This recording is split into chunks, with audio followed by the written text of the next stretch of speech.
You're listening to Straight Outta Motherhood Mom Humor Podcast, featured weekly on their local radio show, The Motherhood Radio, KAKU 88.5 FM, the voice of Maui. Broadcasting out of the south end of Maui, Hawaii, here's your hosts, Ali B and Sarah Rodriguez.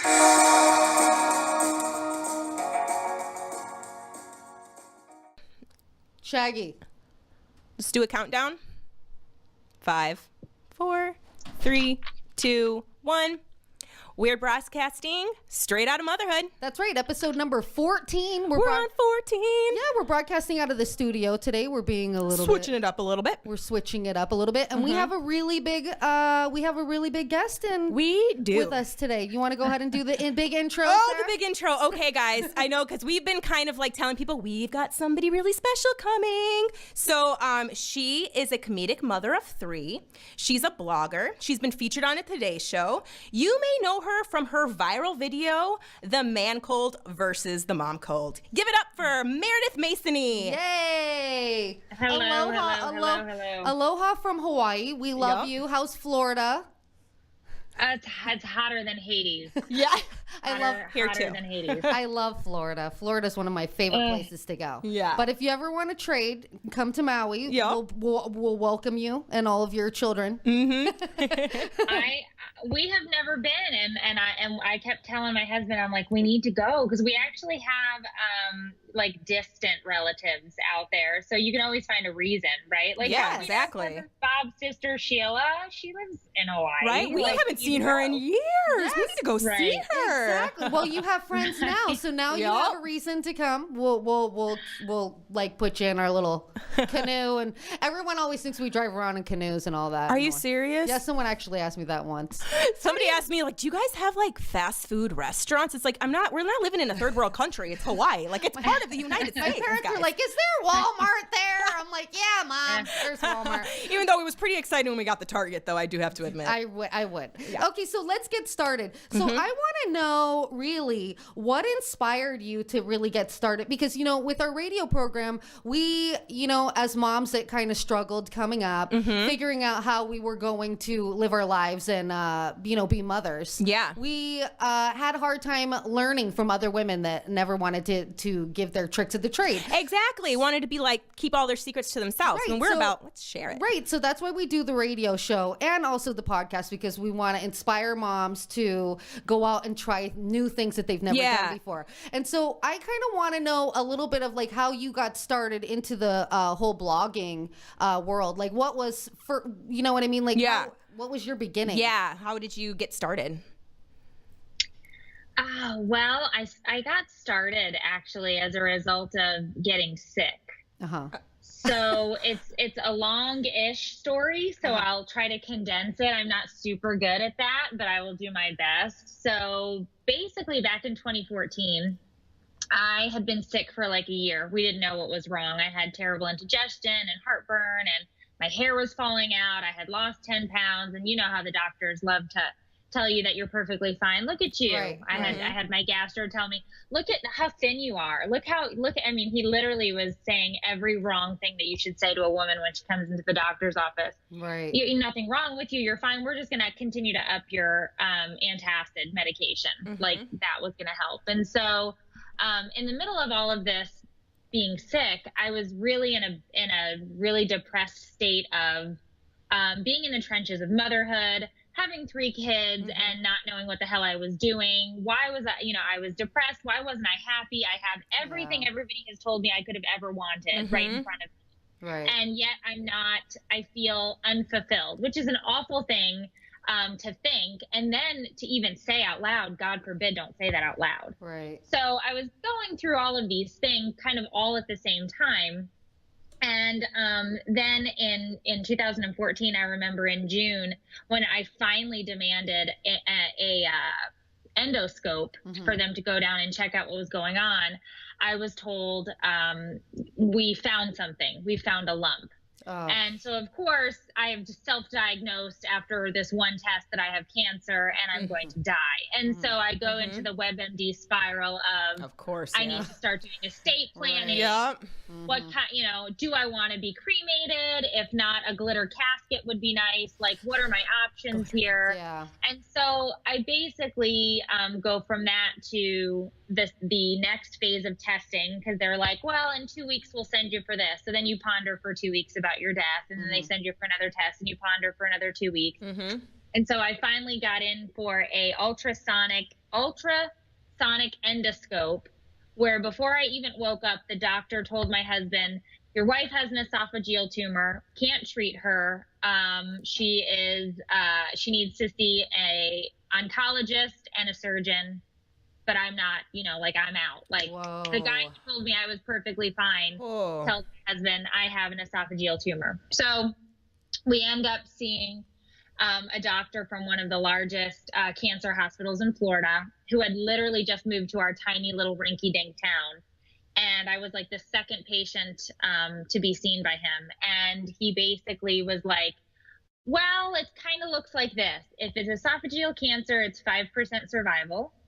If not, it's a gamut of you can be eating from a tube for the rest of your life. You could have a colostomy bag. You could, we could go in and have to take out most of your stomach, most of your this, most of your that. And so or he says, or we go in and I can reconstruct you. And it was like, this never happened. And so at that point, my husband and I kind of look at each other, and it's like, well, how long do we have to decide like what we're going to do? Because this was, of course, in August, and it's like back to school season, right? Yeah. And at the time I was a teacher. That's what I used to do before I did this. Oh my goodness. And so I was getting ready for back to school. My husband was getting ready for back to school. He was also in the school system. And so, of course, in our brains, we're like, can we wait until like Thanksgiving break? Like, how much time do we have? Like, we don't have sick days. And the doctor, so funny, he looked at my husband. He's like, I can give you 2 or 3 weeks, but because I can't biopsy this, if your wife has cancer, like I could be sending her from the hospital to hospice care. So he goes, I don't know how much, like, I have no idea. I can't touch her right now until I go in. Oh my God, that sounds horrible. At that point, I basically looked at my husband and I was like, okay, so I guess I'm not going back to work right now, and we have to figure this out. And so you just go into planning mode, right? So like I started cooking and making freezer meals. And then I started like looking for who's going to do the laundry, like when I'm dead, because I'm going to die soon. And then I'm like, okay, like once I got all of that figured out, I was like, all right, you're going to have to date like really quickly after I die, because you're already bald. You're approaching 40. You are not in the best shape. I love you. A bit of a belly. I was like, and to boot, you have 3 kids. Like, nobody's gonna want children. So I was like, we need to get you set up on like a Match.com profile. Oh my God. Like, we could start chumming the waters, see what we can get. I swear I must have been adopted. Huh? Because I swear to God, your sense of humor is so much like mine too. Well, of course, I deflect any type of emotional response with a joke, right? So my husband is like, this is not funny, let's be serious. And I'm like, why be serious? I might die. Like, I don't want to have that conversation. Right. So of course we spend the next couple of weeks, we really did start to do some estate planning and try to figure things out, because I was convinced that this was like it, like my ticket had been punched. Oh my God. So I go in. I remember waking up from this surgery where they cracked my chest open. I've got this delightful, I tell everybody I was bitten by a shark. I have a scar from here through the belly button. They cracked me open, took out like all my innards. They took out a big chunk of my esophagus. They were able to reattach my stomach up in my chest so that I could still eat and digest food. And then after that, there were two additional surgeries to finish this up, because I kept herniating, which is disgusting, and we don't have to talk about that. But I wasn't working, so they kept trying to go in and fix it. But the long of the short of it wasn't cancer. They were able to give me back a normal-ish like state of life, like how I could eat, what I could drink, what I could process. Right. And so I remember waking up, and my husband, looked at me and he said, you don't have cancer. And I just looked at him, and there was just this weight lifted off my shoulders. And I looked at him and I said, I have some things I have to do. And then like I passed out, like I was just asleep for like the next, like I don't know, 2 or 3 days. I was in the hospital for like 5 or 6 days, but I can't take pain meds. So I was literally taking Tylenol after the surgery. And so it was this awful recovery. But after that, when we got home, my husband was like, when you woke up, you told me you had something to do. What did you have to do? And I said, look, I feel terrible saying these things out loud. I love you. I love the kids, but I'm not happy. And I feel like there's something else I'm supposed to be doing with my life. And I don't know what it is, but I have to figure it out. Will you help me? Yeah. And he said, I'll help you, because we were in that euphoric stage of I didn't die. So he was like, oh, I'll be there for you. I'll be so supportive. I love you. And it's like, oh my God, I love you so much.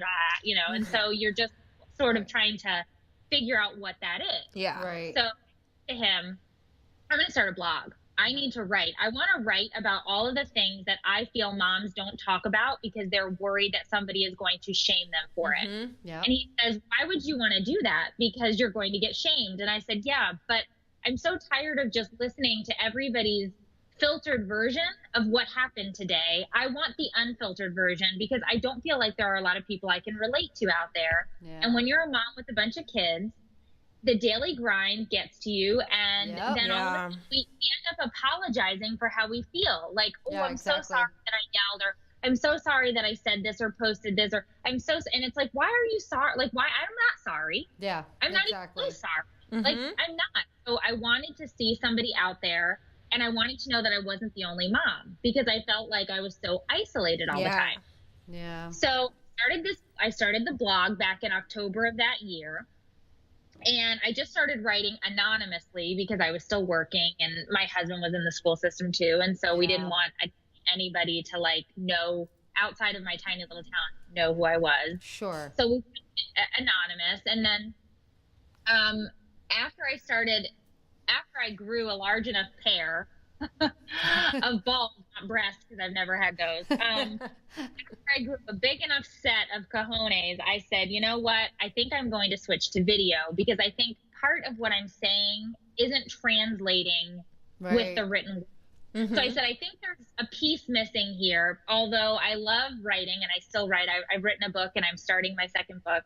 I wanted to add another layer to what I was doing. And so I started creating video, and I basically just my husband bought me this cheap DSLR, and he was like, go on YouTube and figure this out because I don't want anything to do with this. And I was like, I can figure this out.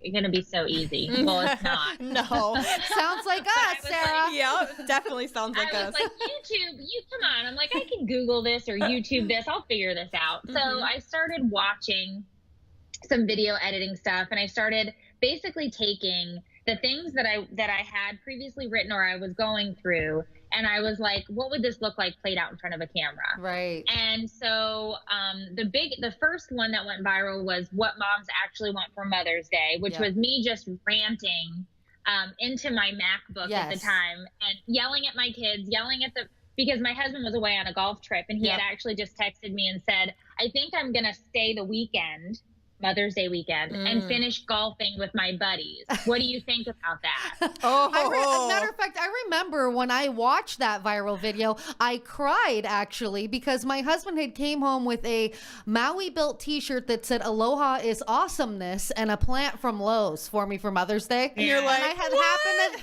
to log on and I watched your video and I was like, yes, it's her. It's what she said. The pain, right? The pain. And it's like, so I basically just ranted everything that I would actually want for Mother's Day, right? To be left the hell alone. Right. I really don't want breakfast in bed because then I'm going to have to clean it up. I'm going to have to scoop eggs out of my sheets. That's right. Just washed. Oh yeah. So I'm just being honest. What I want is to binge watch some Netflix or some Hulu, and I want some mimosas, and I want to be left the hell alone. Yep, exactly. It was either you loved me or you hated me with that video. And it was hilarious because 99% of the moms were like, yes. And 99% of the men were like, you awful, wretched woman. Isn't that right? Worst woman on the planet. And it's like, no, get the hell out of here. Like, if I get one day out of the 365, if you're giving me one, this is what I want. Because think about it. When do you ever not do the dishes, not do the laundry, not have exactly. Yeah, that doesn't ever happen. Yeah, exactly. We ditched our kids for Mother's Day this year. We did. We went to the spa. Yeah, my husband said, "What do you want for Mother's Day?" I said, "Not to hang out with your left ass." the hell alone. And so and it was insane because over the course of like the 3-day Mother's Day weekend, and a lot of that was simply just proper timing, polarizing message, obviously, what I was saying, because you either loved it or hated it. And in the first 3 days, it had 10 million views. And it was just like insanity because my platform at that point went from 3,000 people who I was literally like on a name-to-name basis with, where I was talking to these people every day and we were having chats, whatever, to 60,000 people at the end of that. Wow. Video went and took that tiny platform. Now, I have been working at that tiny platform for 2 years because I love people who have me on their podcast or they're like, oh, so you're overnight success. And I was like, oh, no. No, yeah. So there was a lot of work behind That's it. That's exactly. And, you know, like we tell all of our moms that listen, if you, you know, follow us with radio, we were the same type of situation. Yeah. I was a mom with anxiety who had social anxiety who walked into a radio station, was like, I think I kind of want to do radio because I talk a lot and being in a square room sounds a little better than being on being at home, you know, being on a stage and doing it. Yeah. So, you know, and it's like with a little bit of work and trying something out, it's not out of your realm for you moms out there that are watching this, that are at home going, yeah, this I don't is know doable. if I can do it. I don't know, because I literally walked around like, I can't get this job. I don't think I could do it.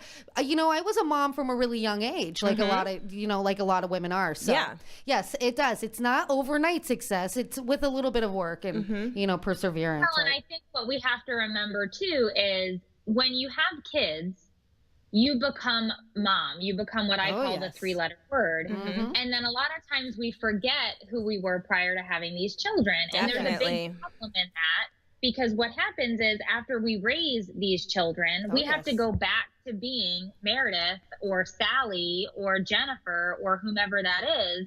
And if we've been mom for so many years, a lot of times we won't remember who Meredith was. Absolutely. And so when I became so isolated, and I remember feeling so alone and like nobody else, and that's another big myth of motherhood. When we say nobody knows how I feel, nobody's going through this. It's like, no, there's millions going through it. People just aren't sharing it. Right. And so that's why I found this. That's why I started this. And that's why I wanted to find the other moms like me, because it's like, no. Like you're really not as alone as you think you are. Absolutely. It's just that people are embarrassed or ashamed, or they're scared to say where they are. And so a big part of what I do is I want to tell, you know, these moms, these parents that are out here, don't forget who you are, because you're still that person alongside of being a mom. Right. And you have to find things that you want to do, because at some point our kids will grow up and they will leave. And then we need to be able to remember who we were and nurture who we were, so we can continue to be that person moving forward. Sure. Definitely. Yeah, and for the record, I have a 19-year-old who still has not left. I thought at 18 she was going to. No, she's going to be there for a while. No, I totally resonate with that statement, because, you know, I'm going through it too. Well, I have a kindergartner and I have a college student. You know, your life does go, I mean, it's like a fraction of your life raising your kids. And we throw all our eggs into one basket and we're like, the next 18 years. And really, the next 18 years is like flying by, you know? I mean, you go from, oh my God, they're graduating the 7th grade to, you know, picking colleges, you know, overnight. Right. And that's the whole thing, because you have tunnel vision when you first become a parent. You're only focused on them, and you're only worried about, number one, the first like 4 years, you're just worried that they're going to end themselves, right? Exactly. So it's like everything that they do is literally an attempt at ending their own life, right? Yes, exactly. Sticking your fingers in light sockets and eating quarters. It's like, you're not a vending machine. Give me the money, you know? Right, and exactly. so it's constantly, you're in that mode. Then you switch into this elementary school mode where you're like, this is kind of a cool person that I've birthed. Absolutely. They kind of have a personality now. They kind of do some other things. And then they start back talking to you to where you're just constantly in this, like, You move into this weird, awkward teen phase where they smell funny and they're touching themselves. They're like, dear God, stop. And then it just morphs, right? And that goes fast because it really does. But in the meantime of all of that jazzy crap that's going on, we have to still remember that we're still a wife to a man or a woman that we hope we still love. Right. We are still an employee. We are still a sister. We are still a friend. We are still doing, a creative or whatever. And you have to nurture all of those parts and pieces. And when I first had kids, I totally had tunnel vision. And it was like, my job is to live for my children. I will do nothing else. I am going to find a way to be happy in doing this. And I will die to myself to make my children happy. And all that was cause anxiety, depression, fear, isolation. And I finally realized I am a better mom today, working and being a creative and doing all of these things. I have a better relationship with my husband. I have a better relationship with my kids. I have a love-hate relationship with the internet because depending on who you are, you love me or you hate me. Right. But I can do these things because I've realized that my kids do not always come first. Yeah. Sometimes I come first. Sometimes my husband comes first. I love that. Sometimes my dog comes first. Yeah. It's like, they cannot come first every single time, nor should they. And when I say that, people, their minds are just blown and they're like, you awful, wretched woman. And I understand. I think you're hitting it right on the mark. It's so true. And I mean, I grew up in a generation where I saw that firsthand, with my own mom who really put everything into raising me. And then when I went off and lived my life, my mom was like, what do I do now? What am I going to do? And I was like, that was always my biggest fear. So I guess my next question would be your husband was so when you're married and you go through that, I mean, I don't even know what that's like personally. Heavy. But he supported you in it. What was his reaction when that first video went when he found out that it went viral? So the story is, so here's the thing that's really funny about this, right? So I send him this video. I text him this video and I say, hey, I'm going to post this. What do you think? And he says, I think it's stupid. It's terribly made and nobody's going to watch it. And I said, and here's the thing about my husband and I, right? Like, I love it. My husband. It's cool. It's cool. We are obviously I'm exceptionally blunt, right? He is right. He's very blunt as well. And so we do have conversations about this. And I said to him, look, I think you're wrong. I think it's going to do well. I think moms are going to really resonate with this. And he said, go ahead, put it up, but no. And so I remember texting him when in the first hour it had 10,000 views. And I was like, holy crap, I've never had 10,000 views on anything. This is like to me, that was viral, right? Yeah. I was like, oh my God, I've gone viral. So he replies, that's not viral. It's 1,000,024 hours, FYI. And I was like, you son of a bitch. I was like, all right, cool, right? So then we're going back and forth and we're texting, and then he came home, and so we're talking about this and we're watching the numbers go up or whatever. And I said, do you think it'll have 1 million views when we wake up in the morning? And he's like, Jesus, I don't know.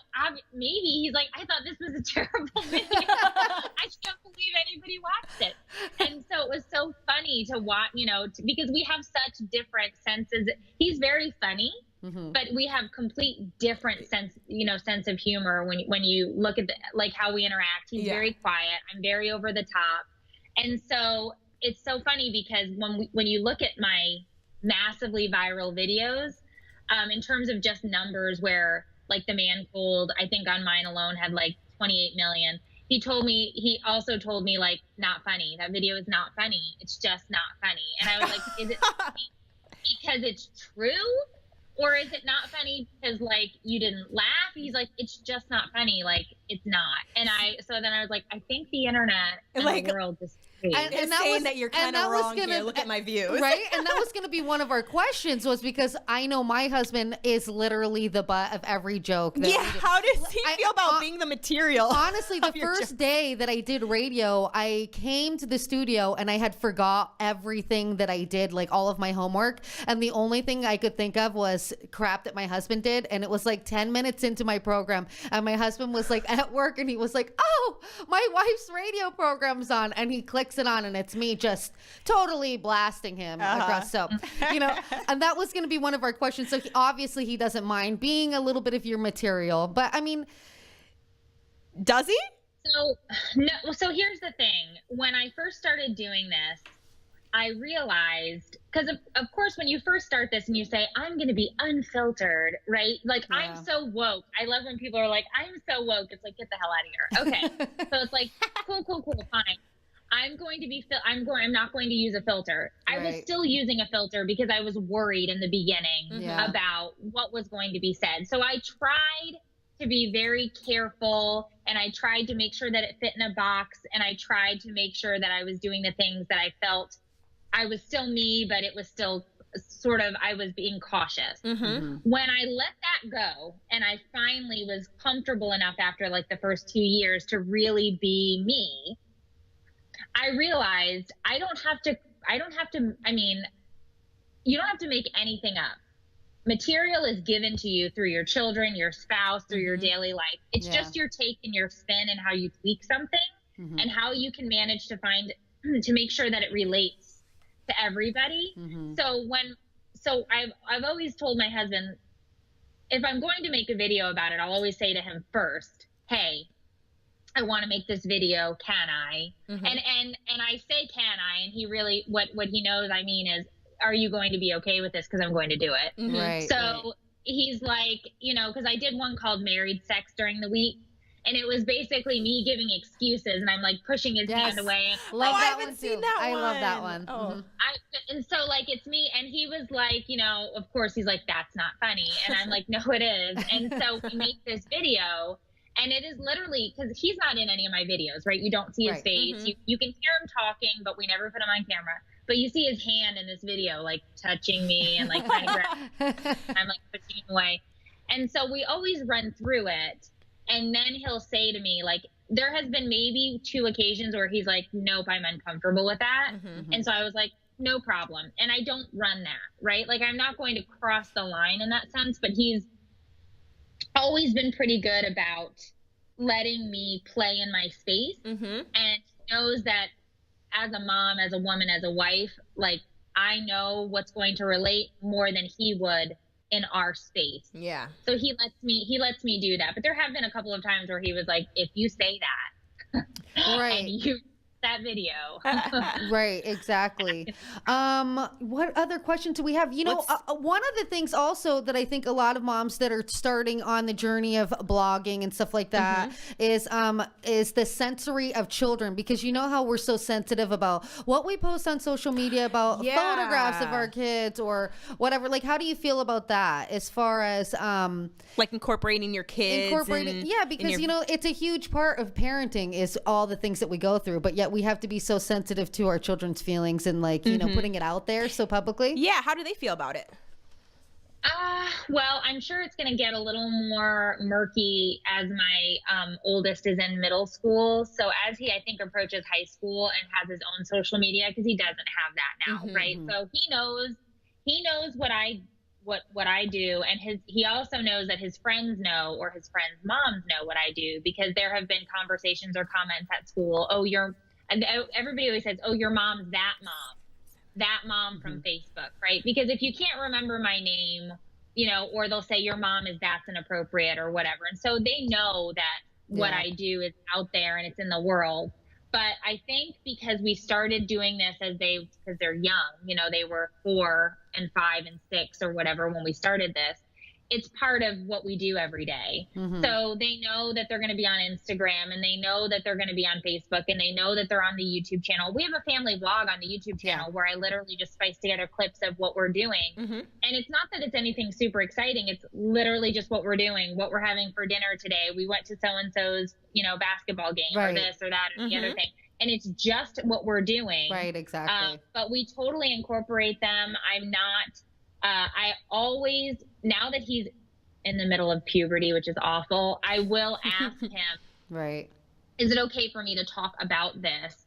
Or is this going to embarrass you? Because I don't want to embarrass him, but I also tell him, like, we need, us moms talk about this stuff, and And, because I did a whole sex ed talk for amaze.org a couple months back talking about puberty. Yep. And I told him, I was like, I'm going to tell a story about you. Is that okay? And he's like, yeah, it's okay. I don't care. And so I will talk to him about it first. But no, I think that sometimes we're just too sensitive, and we need to kind of talk about it, because when we don't talk about it, it becomes stigmatized, whether it's our kids going to puberty or something, like if it's maybe bullying at school or whatever, we need to talk about that stuff. So I'm not saying not be sensitive to the issue, but if the issue needs to be discussed, then I'm going to discuss it. Do you know what I'm saying? Right, exactly.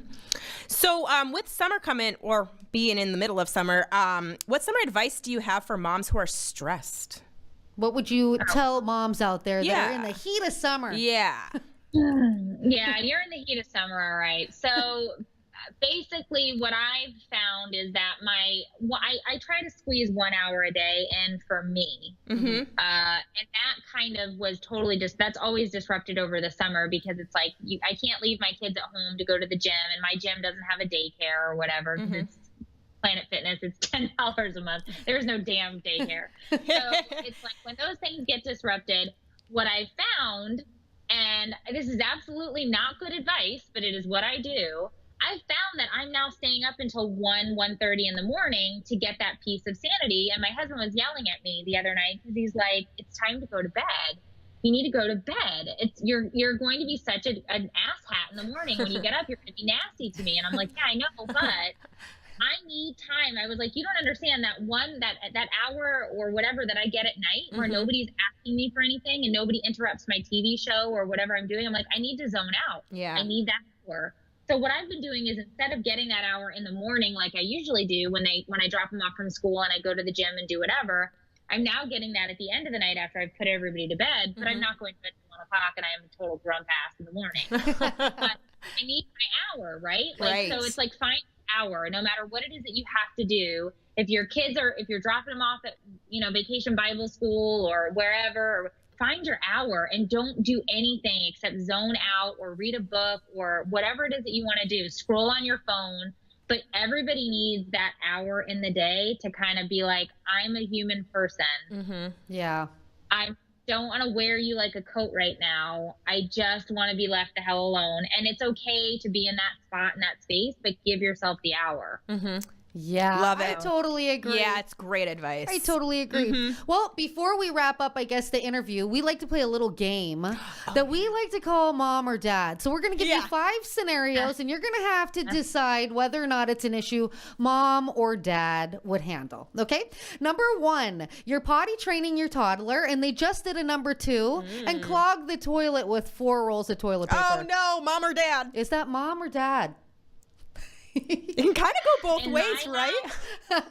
I would say Dad. I don't want to touch the nasty doo-doo paper. So plumbing stuff, Dad. All right. All right, number 2, school calls and your child has head lice. Ooh. Who handles it, Mom or Dad? Oh, that's Mom. Yeah, that's totally a mom job. This one, we talked about this one a little bit earlier. It's spring and it's finally time to have the birds and the bee talk. Ooh. Who tells the kids, Mom or Dad? I started the conversation and then pulled my husband into the conversation. But a family conversation about it. But I think it has to be both. I think if you have both parents are there, I think both parents should be there for that conversation, whether it's a male or a female child. I think that's advice. I like that. Yeah. I agree with that. Yeah. I agree with that. Okay, your 16-year-old you think has a boyfriend. Who actually asks and takes the plunge, Mom or Dad? Mom, we literally, doing it. Mom, right now. We literally had would this, too. We had this argument. We were just talking about this yesterday at her house. My husband's in pure denial of having a 19-year-old daughter. Well, we appreciate moms out there that use their sense of humor to get through. Seriously. I mean, anything. I think you can definitely use humor to get through everything in life. Exactly. And there's no challenge that's too tough. The last question that we want to ask you before we leave is, what advice would you give moms out there that feel like they, what advice would you give a mom that's entering into this business herself? Oh, that's a good one. Because I agree with you what you said at the beginning of the show. Everybody wants to guard it like there's some secret sauce, but I don't truly believe that there is a secret sauce to this. I think you're putting in your hours, you're putting in your time, you're setting up for socials. And I think one tip that I like that I'll totally share is I am always looking at trending news to see what's going on and what people are talking about and see if it can somehow relate back to or is parenting. And I will just fancy videos based on what's going on. I've done like the yoga pant video that I did when the New York Times was that piece about how women should wear yoga pants. And it's okay, Susan. Only own 800 pair of yoga pants and no pants with zippers, so screw you. Right? But I always pull those, and then I try to find a way that if it's going to relate, I then use my comedy or whatever to go down that vein because it's what's trending, it's what's hot. So I'm always looking, I'm always watching. The first thing I do when I get up in the morning is go to Twitter, go to Pinterest, go to Instagram, go on Facebook, and I'm like, okay, what's going on? Is there something I have to focus on today? And the second piece of that is do it in your voice. It's super cheesy and super corny because everybody's always like, there's only one of you, but that's totally a true statement. There is one of you. There are millions of mom bloggers, but there is one mom blogger who is you. And if you use your voice, you are going to reach people who genuinely and authentically and organically want to reach back and want to follow you. If you try to be anybody else, you will bump your head against the wall over and over and over again because that's not authentically you. And I know it's so cliche and very catchword and phrasing and whatever, but I can tell you that it is honest to goodness.